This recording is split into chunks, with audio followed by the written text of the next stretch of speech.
Today, we are diving into the Strong Woman Syndrome and sharing some alternatives instead.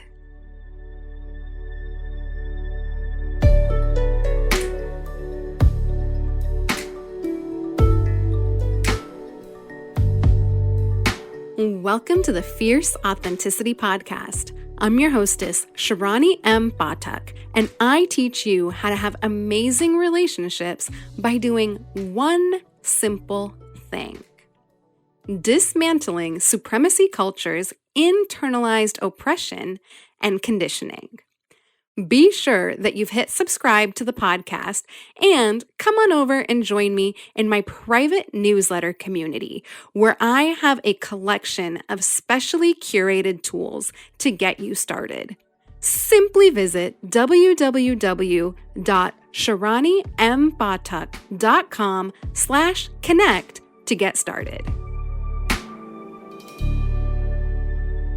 Welcome back to the podcast. I am so excited to introduce you to our next guest, who is actually going to be our last guest of the season before we break for the summer. And this conversation, friend, I have to tell you how amazing this conversation was. You are going to love it. Taccarra and I spoke about everything from carrying deadly emotions to how kidneys are our fight or flight and why we can't lose weight and how, high blood pressure happens and the Superwoman. We had an amazing conversation, and she left us with some really powerful and potent questions. And she asked us towards the end, if you were to die today or tomorrow, would you be satisfied with the life that you lived? This is what we are going to be diving into today. So let me introduce you to Taccarra. Taccarra Renee is a speaker, strategist, soon-to-be author, and coach who has made it her goal to help the high-achieving, strong woman live her most authentic life outside of the workspace. She believes that for far too long, women have been told that following the formula of going to school, making good grades, getting a job equals a successful life. Unfortunately, this formula has left many women unfulfilled and lacking critical knowledge. Taccarra bridges this gap by discussing all of the things that she wishes she had known surrounding self, relationships, money, and careers on her weekly podcast, A Letter to My Sister. Taccarra pulls from her unique life experiences of being a military child turned military member and nurse to take clients through her dream and core frameworks, both of which we will be diving into today, to assist the strong woman in creating the life that she desires. My friend, enjoy this episode, this conversation, and I might suggest you might want to take some notes for this because she dropped some really good wisdom on us. So I know that you are just going to enjoy this conversation as much as I did.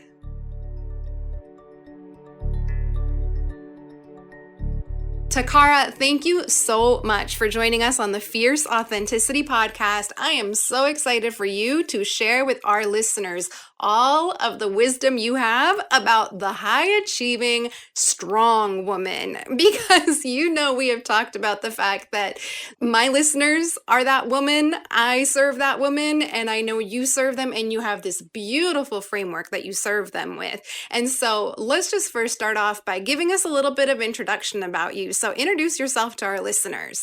Well, hey, y'all. I am so excited to be here. Thank you, Sharani, for having me on. Y'all are going to have to listen to her episode from my podcast as well because it was fantastic.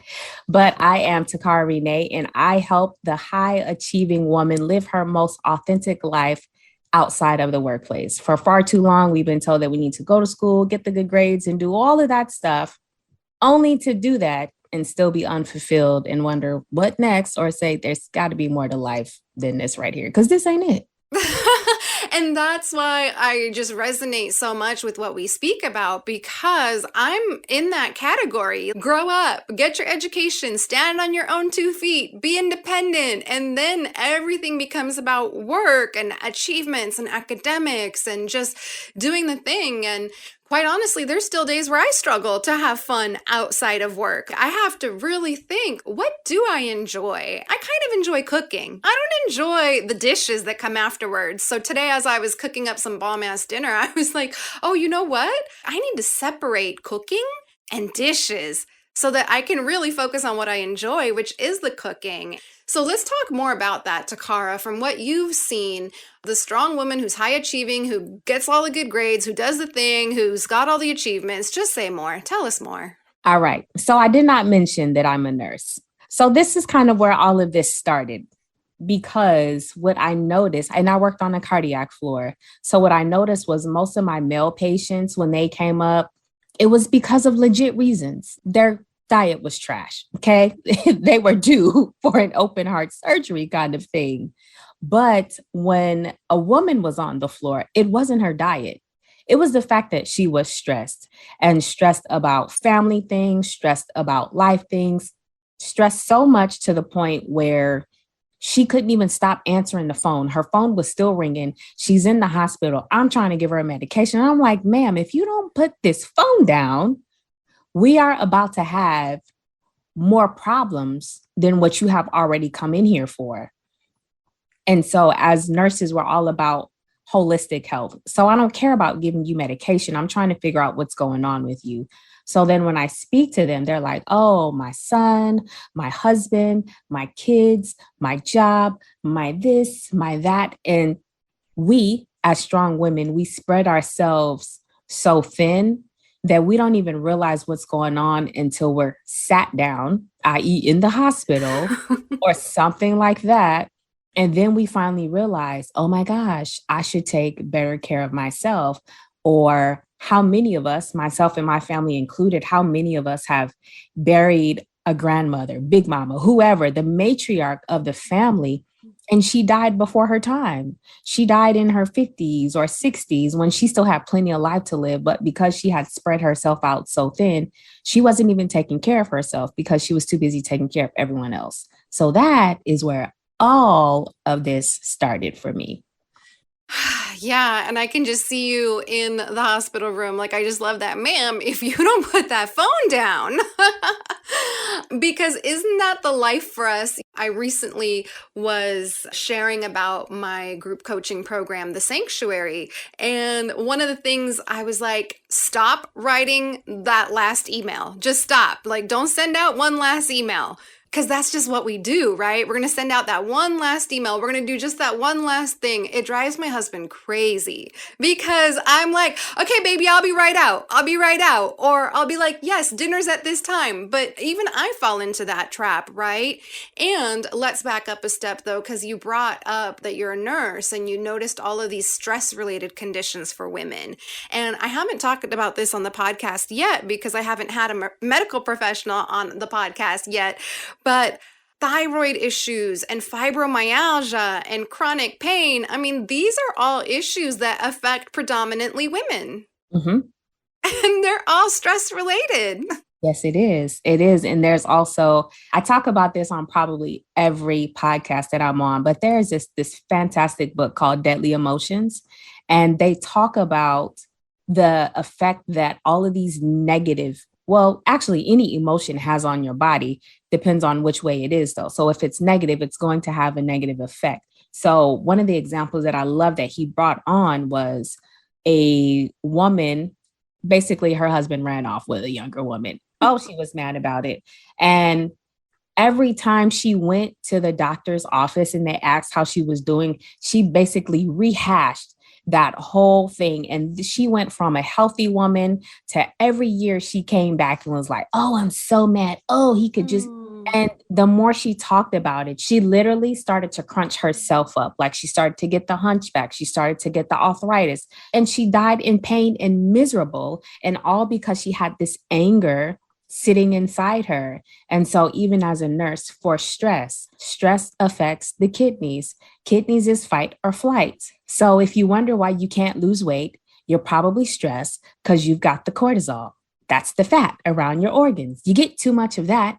Now you have even more problems because now you have high blood pressure. And then because you have high blood pressure, now you're in my ward, my unit, about to stroke out because you are stressed. And then if it goes far along, like this affects every organ in the body, your blood pressure can get so high to the fact that your entire body shuts down. And it's like people don't understand that. That's why you have to keep your blood pressure at a certain level so your body can function the way that it's supposed to.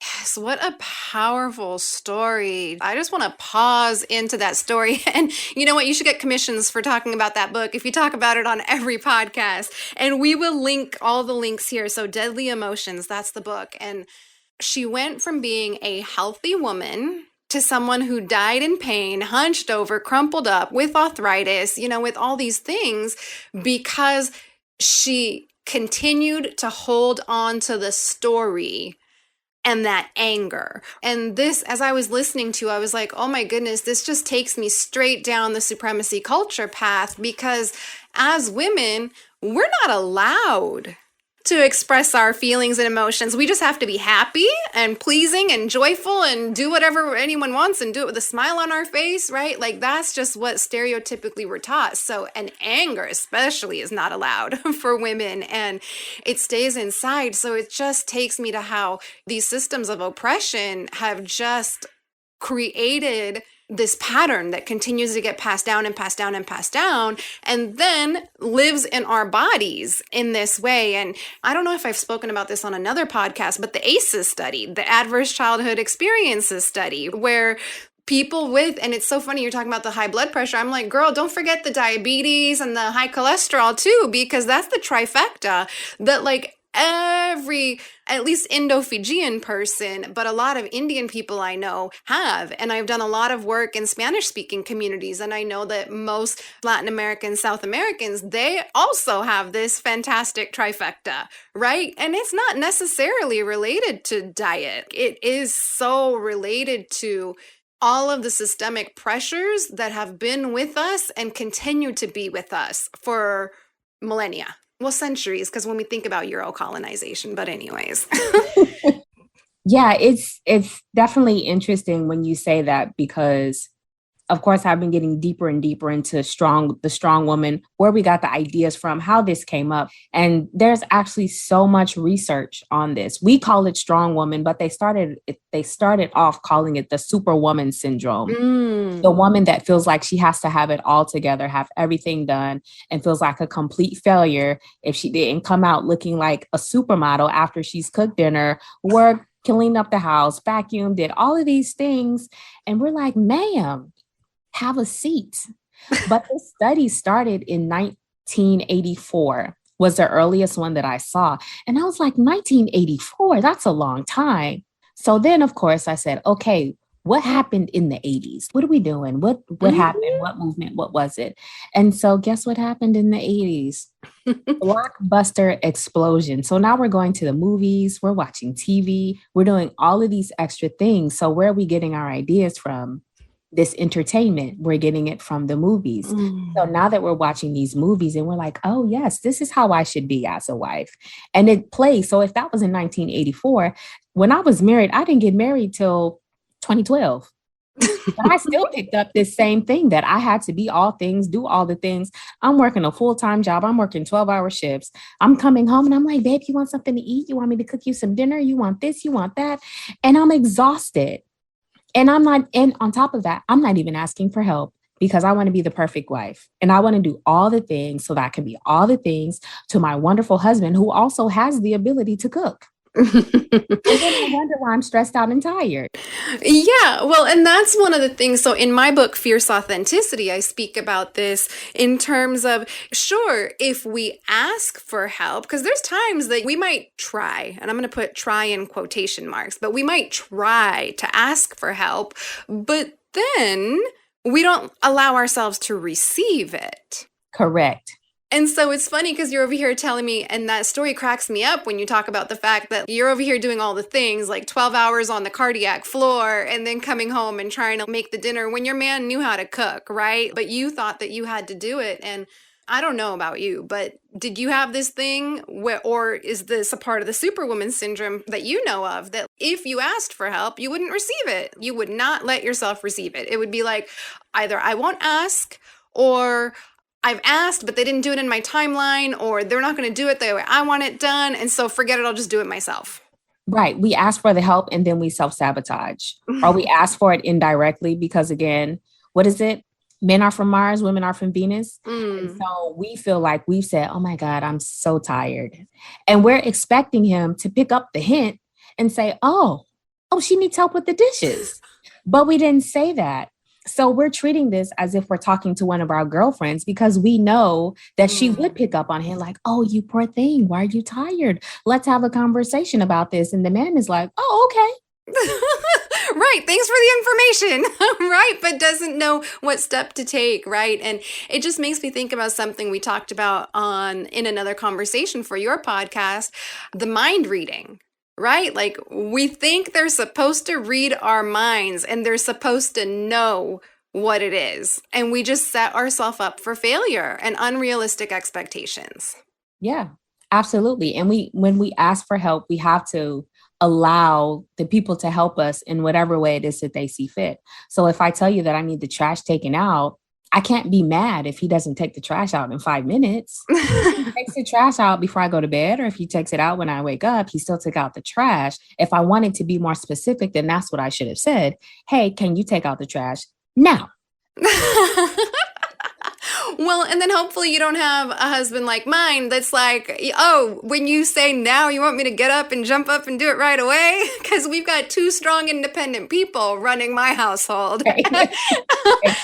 But I hear you, and I'm thinking back to myself, and there was a time where I didn't ask for the help. And then there was a time where I wouldn't receive the help. And then one of the things that I started doing is I was like, you know what? And it was so uncomfortable when I would ask for help with the dishes. Like, that is a prime example. I hate doing the dishes. And I already mentioned that. I hate it, hate it, hate it.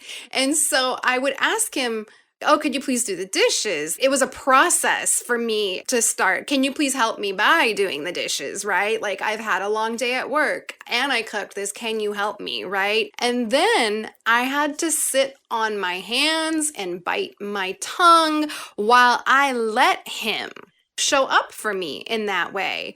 Because the thing is, he does want to show up. The people in our lives want to show up for us, whether it's our partner, our friend, our children, whoever it is, right? Like, they want to show up for us. We just don't let them because our strong superwoman self is like, I'll just do it. It'll be faster. I'll do it better, right? Because in the beginning, it was really funny when he started doing the dishes and then I would put them away and I would be like, ooh, this one's still dirty. And I'm like, okay, I have 2 options here. Or actually, there's 3 options. I could get mad at him for, oh, this dish is still crusty, right? It still has food on it. And I can get mad at him and like, you take it out at him. I could get upset and stew on it internally, which will eventually turn into a resentment, right? Right. I could not say anything about it. Actually, there's 4 options. Or I could just tap into the gratitude, like, I am so grateful he did this whole sink full of dishes, and if I have to rewash 2 or 3 of them, so be it. I'm grateful I didn't have to do the whole sink full. So that was a real big practice for me, was let him, and then do not criticize when I do let him, right? And in a moment of fun and games, we do sometimes be like, oh, you got to learn how to do them dishes, right? Like, we do joke with each other that way, but it's not like you suck because you have 2 dirty dishes still out of the entire sink full. And I think that's where a lot of us get tripped up.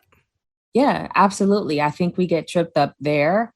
Or we hand it over and then we take it back. Yes. And I don't remember what book I was reading, but they were talking about consequences. So if you have laid out an agreement to say, okay, I've got dinner, but y'all have the dishes. The example was the woman would cook. Everyone was supposed to do the dishes. No one would do the dishes. So she would get mad. do the dishes, and then cook. And so now everyone knows, oh, okay, well, if we don't do it, she's going to do it anyway. So she stopped doing it all together. So then it was a lot, but she said, okay, I'm not doing the dishes. So she cooked. They didn't do the dishes. Everyone's looking at her when it's dinner time. And they're like, what's for dinner? She's like, I didn't have any clean dishes. I guess we're just going to have to eat cereal.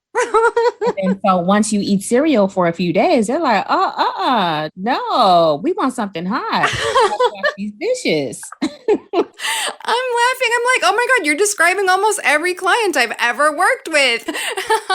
And it just makes me think of a concept I learned. I think it was actually in something Patrice, like one of her guests that she introduced us to, where yeah, it may have been Rachel Luna who Patrice Washington had introduced us to, and I was like, "Oh my goodness, this is so true.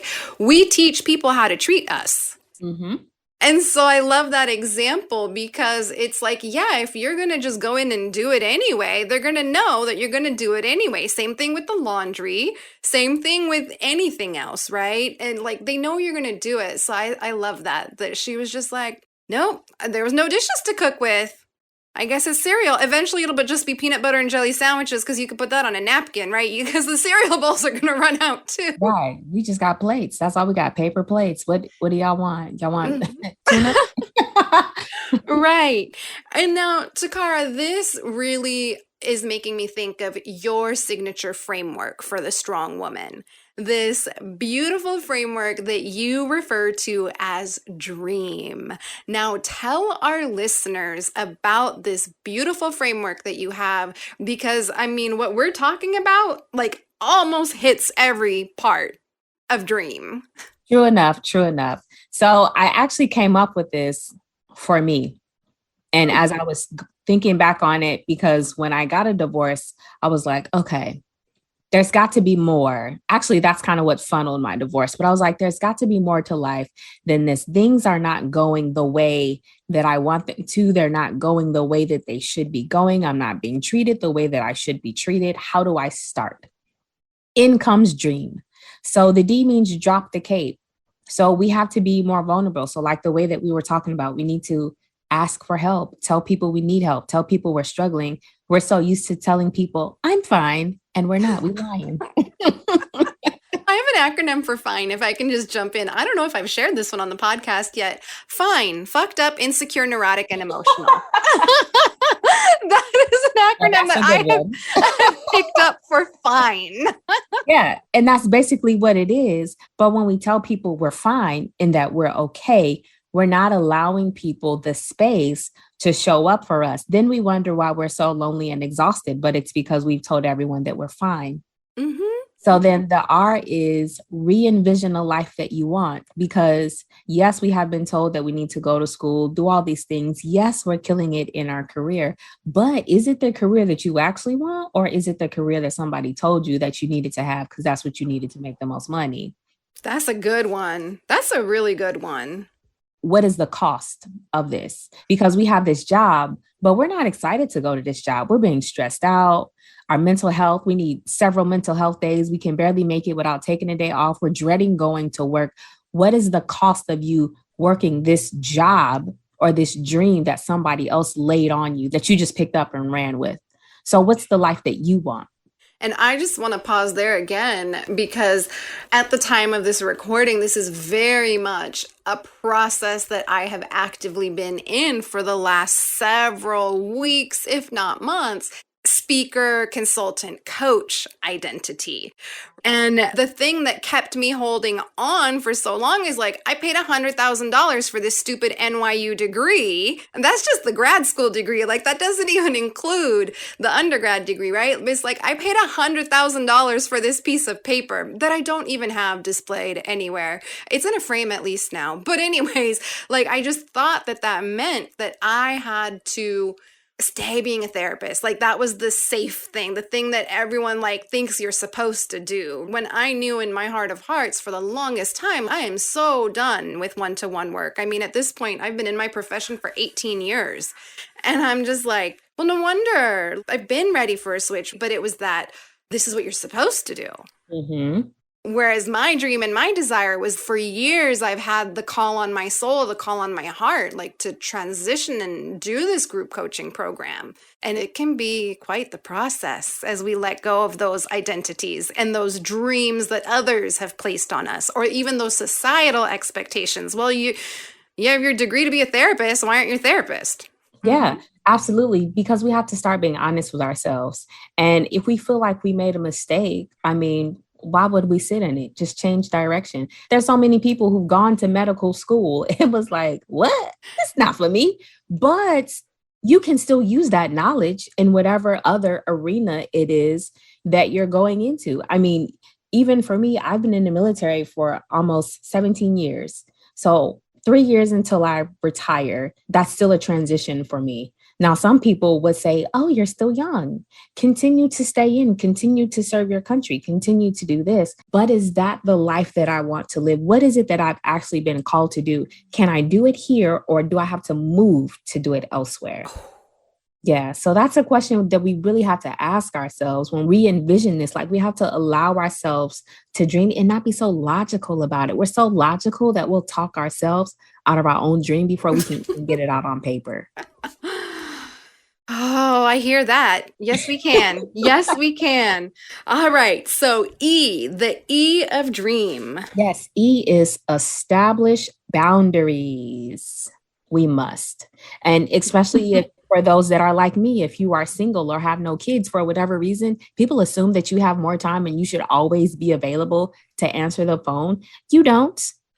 My phone is on personal, it'd be on focus, it'd be on do not disturb, it's on all the things. And my mom is like, where, ma'am, I called you 2 hours ago. Yes, ma'am, I understand that. Yes. Was this an emergency? No, I'm just trying to see where you went. Why? I'm 40 years old. Why are you looking for me? You know what I'm saying? But establish boundaries with people, because like we've already said, we are showing others how to treat us. And so if you don't want to get people's lack of planning is not our emergency. It can't be. So if you want to spring this on me at the last minute and I'm simply not available, I'm sorry, I can't help you. Maybe next time you will do things in order. Yes, I love that. Someone else's lack of planning is not my emergency. That's a really good one. And gosh, you just said something else. A thing that I have seen a lot with my clients over the years is, like you said, when they're single, like they're responding to work emails all times a day, all times a night. There's no separation. There's no boundary, right? And then, of course, the pandemic and work from home made it so much worse.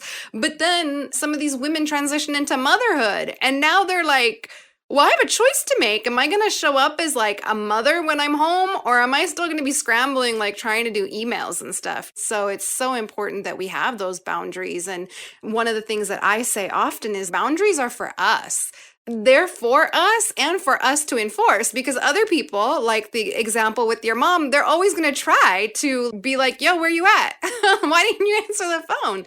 And that's for you to enforce, and you do so with your phone on do not disturb. And it's not easy. It's not going to be easy. There are some people that you're going to piss off because you did not have those boundaries in place. So when you put them there, they're going to be like, but you always say yes.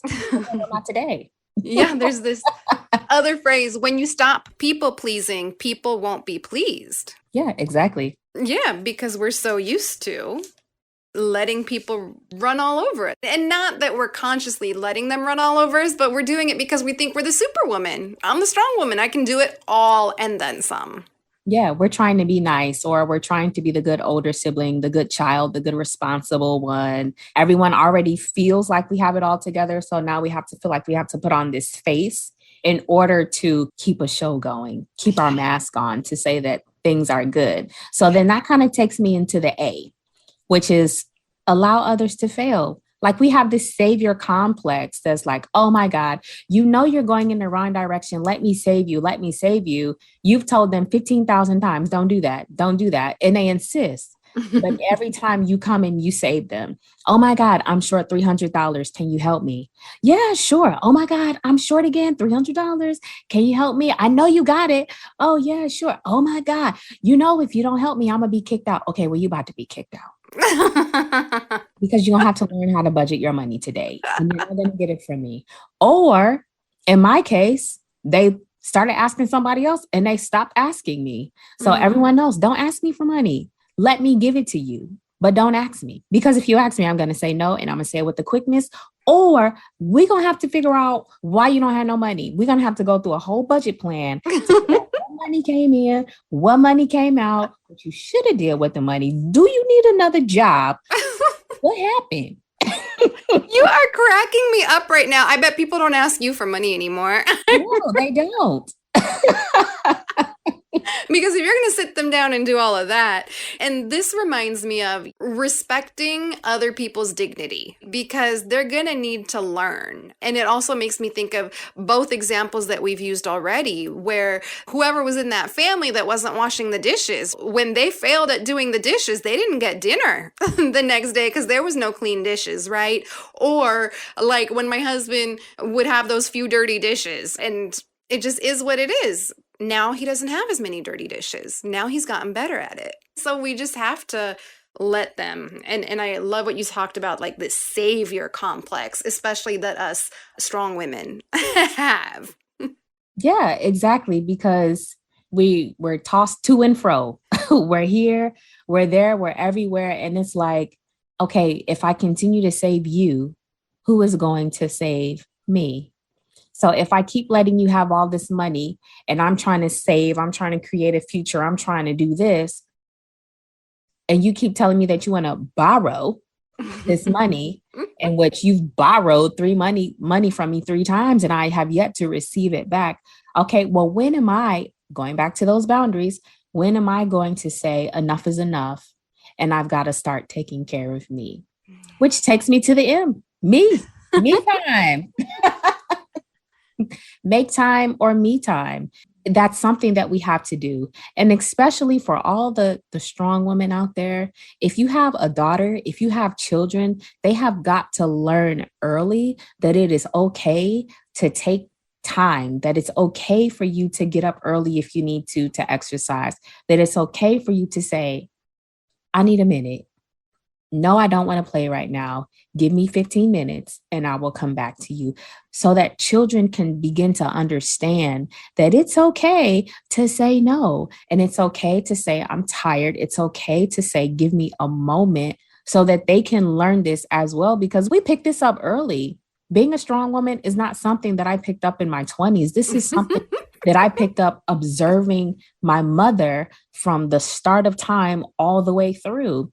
And because I never saw her display emotions, because I never saw her do some of these things, I was like, oh, this is what a woman is supposed to do. Not knowing, maybe she was trying to save face for me. Maybe she didn't want me to be concerned. Who was to say? But what I saw and interpreted as a 9, a 10, a 15, a 16, an 18-year-old to me said, this is how I'm supposed to do life.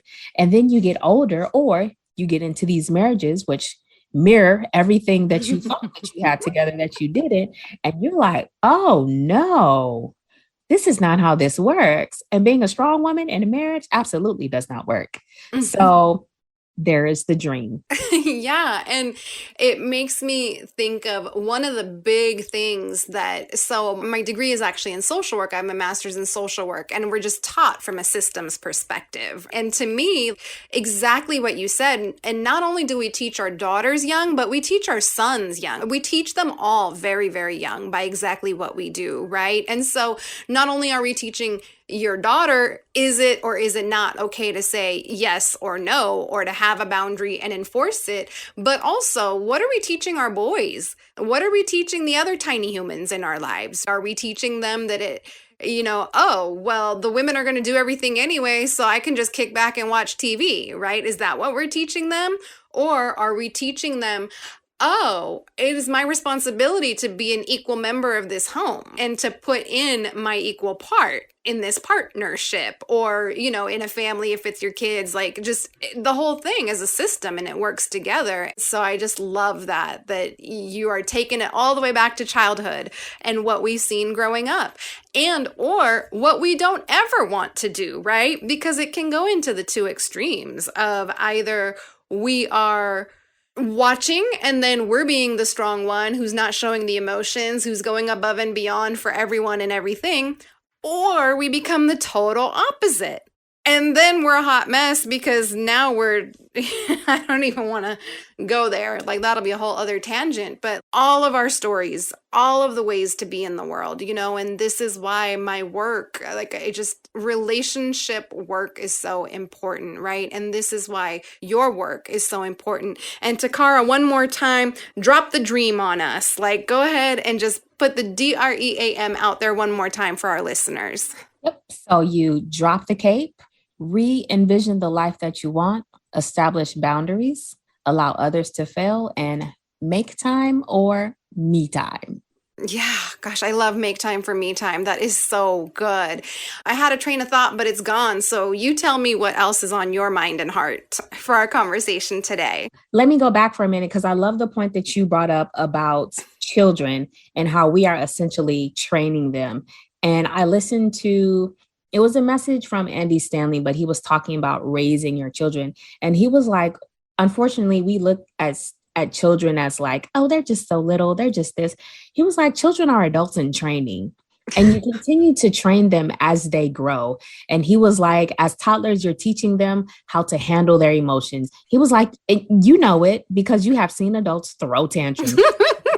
It did not happen when they were a toddler for all of these things. These are adults in training. And as they get older, you give them more responsibility. So he's like, when they become teenagers, you should be transitioning now from parent to mentor and kind of saying, okay, well, what do you do now? What do you expect to do now? So that way they can make these good decisions so that they're not going to someone else's beat, right? Mm-hmm. And then so in my framework, the part 1 is dream, part 2 is core.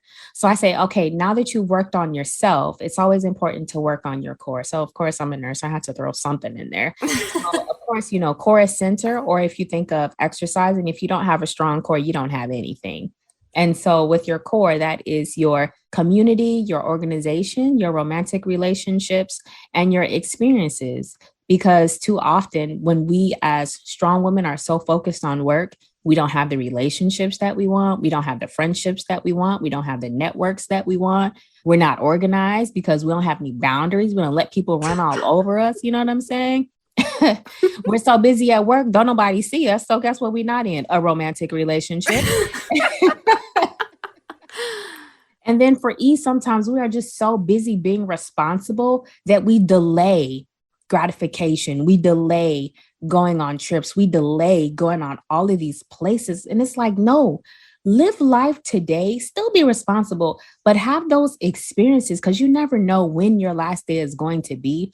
But if you can experience people, if you can enjoy life and be present and be in the moment and enjoy it for what you are, the amount of people that you can then start to attract to you, the opportunities, because maybe you don't like your job, but smiling, being free, being authentic, being playful, being feminine, all of those things, once you have started to take care of me, that brings a totally different energy that will pull other people to you. And I think you talk about this, right? The nervous system, all of that. I do. And I just want to pause here for experiences. And I don't know if the women that you work with, or even from your own story, that this was a thing, but not only do we deny ourselves the experiences because we're so busy doing all the things, but then there is a sense of resentment of when is it going to be my turn to go get to do all of those things, right? But hello, you're the one doing all the things. And so this is a you thing, right? Which is where the first part of the framework comes in, dream. Yeah, exactly. And of course, for me, I had to go through my own life transition to do it. But I was like, girl, you're not even living life out here. You too busy out here trying to be responsible and do all the things. Okay. But I mean, do you even like what you're doing? If you were to die tomorrow, would you be proud of the life that you lived? Or would you say, man, I wish I had done more of this. I wish I had done more of that. Are you using every gift? Are you taking advantage of every day that's given to you.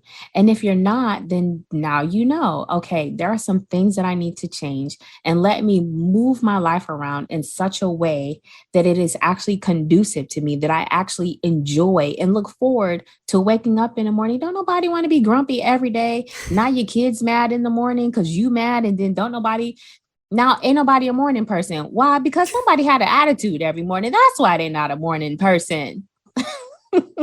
That is hilarious. And I just feel like, whoo, you just dropped something on us. And I want to go back to the very first thing you said. I caught most of it, but it just feels so important to go back there. If I were to die tomorrow, would you finish the rest of that question for me, please? Because I need to write this down. This was good. Just that. Would you what? Would I be satisfied with the life that I lived? You know, they always talk about the dash. Like, what is the life that you lived in the dash? What did you do? Did you have impact? Did you have relationship, or were you too busy going to work and nobody even knew what you did? And what is the dash? That's like a new phrase. I haven't heard this one before. Oh, really? Okay. So, you know, like on your tombstone or on your obituary. So like for me, for instance, born in 1983, dash, whatever day I died. What's your dash? Oh, I get it. I think I don't know that because my people get cremated. So that's probably why I don't know this phrase of dash. Wow. And I love that, just the imagery, right? From the born day to the death day, what happened in between there. And would you be satisfied with the life you lived? And not just that, a lot of us think also about legacy, not just the life you live, but the legacy that you are leaving and the legacy you're leaving behind for those who come after you. And, you know, I'm just going to go on my little tangent right here, but it ties to what we started our conversation with. You know, when we live such stressed out lives, when we are constantly doing for others, this wraps into everything we've talked about. We just set the stage for the generations after us to do the same old thing over and over again. And what does that do? That continues to perpetuate the stress. It continues to perpetuate the internalized depression. It continues to perpetuate a lack of relationality and relational skills and emotion regulation skills and a lack of knowledge on how to adult, right? And when one person can stop, take a look at themselves and start to do that differently, they change the entire legacy for their whole family from there on out, right? Because now, and this is where that nervous system stuff comes in and the health stuff, right? Because now we are retraining ourselves. And when we are retrained, we pass that down to our children. And, you know, the science of epigenetics tells us that our DNA literally changes based on what our experiences have been, especially the stressful or traumatic ones, right? So you literally have the power to change the DNA for generations. So that is why I think that what we do is so important. That's powerful. And what the people who work with us do is so important. And even people just listening into this podcast, like, because even here we're dropping seeds of knowledge and wisdom that they will now go think. I mean, dear listener, I hope that you take these messages and go think deeper about this, but it's just so important that this is beyond us. This is beyond us. It is. I used to start off my speeches saying the strong woman is played out, but then it's like, if you say that, people are tuned out because they're like, what is she talking about? And so you have to present it in a different way, but it truly is like, it's not worth the cause and the trauma that it is for us to hold on to this title. We're more than strong. We can be resilient. We can be soft. We can be feminine. We can be fun. We can be playful. We can be all of these things, but strong, that's the one thing that you decide to hold on to. Why? Oh, I love that. We can be strong, or we can be soft. We can be resilient. We can be just all those other beautiful things that you named. And you know what? It's all of that that makes us strong, not this toxic image, this supremacy and oppression culture-based image of what strong is, you know, in terms of how much can I endure? Like, look at me doing it all, right? But really, it's that in our softness, in our feminineness and femininity, in all of that, like in our ability to connect with others, like that is where our strength resides. Absolutely. Don't give me props because I took a lot of mess. Don't do that. Oh, I love that. And Taccarra, is there anything else that's on your heart to share with our listeners today before we let them know how to find you and your amazing work? So anything else that you've got for us? I have loved this conversation. So I'm going to just leave you like I leave my listeners. And that is, there is no one like you. There is no one out here that can do the things that you do. So show up, let your light shine bright, and never dim it for anyone. What a beautiful conclusion. And your podcast is A Letter to My Sister. Is that what your podcast is called? Yes. Oh, so beautiful. And I just feel the softness there. And let's pause into that for a moment. Yes. And I likewise have thoroughly enjoyed this conversation. And Taccarra, tell us where our listeners can find you, where they can get in touch with you. Where do you hang out and play? Oh, I love to play on Instagram. That is my playground. So if you want to find me, that is where I am by far the most active. I am also on Facebook as well. So you can find me on Instagram and on Facebook at Taccarra Renee. It's just on Instagram. It's Taccarra_Renee. Sharani, she'll spell my name. She'll give it to y'all in the show notes. It's in the show notes. Yep, she'll give it to you all there. And you can also check out my Linktree, and that's where you can find the link to all the things that I have going on, my coaching program, the freebie that I have. So if you have loved this method and this breakdown, I actually have like a little journal that'll give you some exercises, some things for you to think through so that maybe you're not ready for coaching, but I guarantee you this will open your eyes so that you'll know the next actionable steps that you can take to live the life and get closer to what you want to do. Girl, I'm going to go download that journal right now because that sounds really good. Gosh, again, thank you so much. And I know that this conversation was such a gift and a blessing to our listeners. So thank you for sharing this time and space with us, and take really good care. Thank you. It's been a pleasure. I want to take a moment to honor and acknowledge the amazing support team that helps make this podcast possible for you. Starting with Diego Velazquez, our podcast editor and the talented artist who created our custom music. Ana Olvina, my wonderful assistant who creates all of our beautiful graphics and the transcript of every episode, which you can find over at www.fierceauthenticity.com. Biana Sandich, who writes our amazing show notes and does it so well that I bet you couldn't tell it wasn't me. The talented Jillian at Epoxy Studios, whose photography is our cover art and pretty much every other curated image that you see of me on social media. My husband, who puts up with me when it's 11:30 p.m. on a Sunday night and I'm like, hey babe, I gotta record a podcast episode. Like right now. Is that okay? My higher power, whose divine wisdom flows through me to bring these messages to you. And last but not least, I want to thank you, my listener, so much for listening in. If you'd like to join the podcast support team, some ways you can do so are by rating and reviewing the podcast, sharing it with everyone you know, and, if possible, making a financial contribution through the link in the show notes so that you too can be part of the team elevating this podcast and making it possible to bring to other listeners like you. I'm sending you so much love, and we will be together again soon.